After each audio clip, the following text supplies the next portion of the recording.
भारत ने अनाउंस किया है कि अगले 5 सालों में 50 सैटेलाइट लॉन्च करेगा फॉर इंटेलिजेंस गैदरिंग, जो कि मिलिट्री सैटेलाइट होंगी और इंडिया और पाकिस्तान और चाइना और इंडिया के बॉर्डर पर ये सैटेलाइट नजर रखेंगी।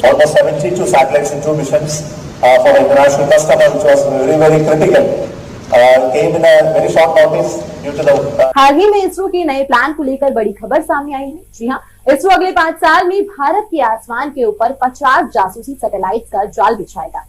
एक ऐसा जाल जो पाकिस्तान और चीन की हर हरकत पर अंतरिक्ष में नजर रखेगा। एक तरफ तो ये जो मल्टी सैटेलाइट मिशन है, सैटेलाइट्स का ऑर्बिट में जाना, ये बहुत बहुत बड़ी बात है, इसमें कोई शक नहीं है। और इंडिया को इसका जारी बात है, इंडिया इस तरह की जो इनिशिएटिव लेता है उससे एक स्ट्रेटेजिक एडवांटेज इंडिया को पहुंचता है। और when you invest in science and technology, you are basically considered obviously a threat by the peers, by the competitors.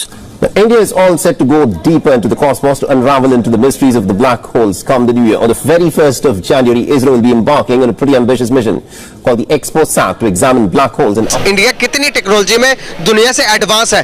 Pakistan की बात करें तो गाइस, पाकिस्तान का स्पार्को तो किसी भी काम में नहीं आ रहा, पता नहीं क्या कर रहे हैं क्या नहीं कर रहे, कुछ समझ में नहीं आ रही गाइस, मेरे तो समझ में कुछ नहीं आ रही। पाकिस्तान का space and upper atmosphere research commission Sparco जो है वो 1961 में वजूद में आया, लेकिन जो इंडिया का इसरो था, इंडियाज ओन जो स्पेस रिसर्च ऑर्गेनाइजेशन है, इंडिया का अपना जो है, वो 7-8 साल बाद आया। तो ऐसा क्या हुआ कि इंडिया चांद पे चला गया, लेकिन हम पहले इस अदारे को बनाने के बावजूद हमारी जो प्रायोरिटीज है या जो डायरेक्शन है वो नहीं रही। तो क्या इंडिया के मुकाबले में पाकिस्तान भी इसी तरह की कोई इंटेलिजेंस गैदरिंग के लिए सैटेलाइट लॉन्च कर? तो देखा आपने दोस्तों, भारत का इसरो दिन दुगनी रात चौगनी तरक्की कर रहा है, परंतु हमारा पड़ोसी देश पाकिस्तान कंपैरिजन करने से बाज नहीं आता। स्पार्को जो पाकिस्तान का स्पेस प्रोग्राम है वो भारत के इसरो से पहले शुरू हुआ है, 7-8 साल पहले शुरू हुआ है, पर वो कहाँ है और हमारा इसरो अब कहाँ पहुँच गया है दुनिया के उन चुनिंदा देशों में जो अपनी स्पेस पावर के दम पर पूरी दुनिया पर राज कर रहे हैं। अब इसरो ने ऐलान किया है कि वो 50 जासूसी सैटेलाइट स्पेस में भेजेगा जो भारत के बॉर्डर्स की निगरानी करेंगे। ये सुनकर पाकिस्तान की रातों की नींद उड़ गई है, उसे समझ नहीं आ रहा कि ये क्या हो रहा है।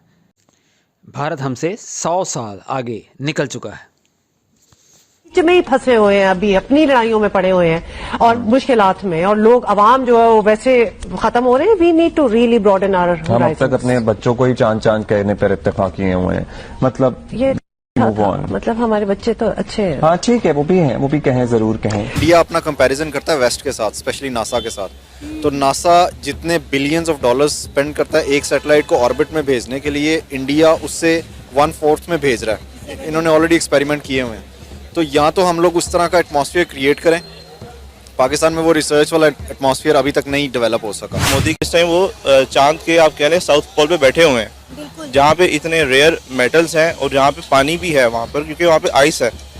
तो अगर आप उस पर्सपेक्टिव से जाके सोचेंगे तो उनके अंदर ये एबिलिटी तो है, ठीक है। और पाकिस्तान कहता है कि चंद्रयान 3 जो है वो एक फेक मिशन था, सारा AI का कमाल है, ग्राफिक्स का कमाल है। पाकिस्तान तो मानता ही नहीं है ना इस चीज को।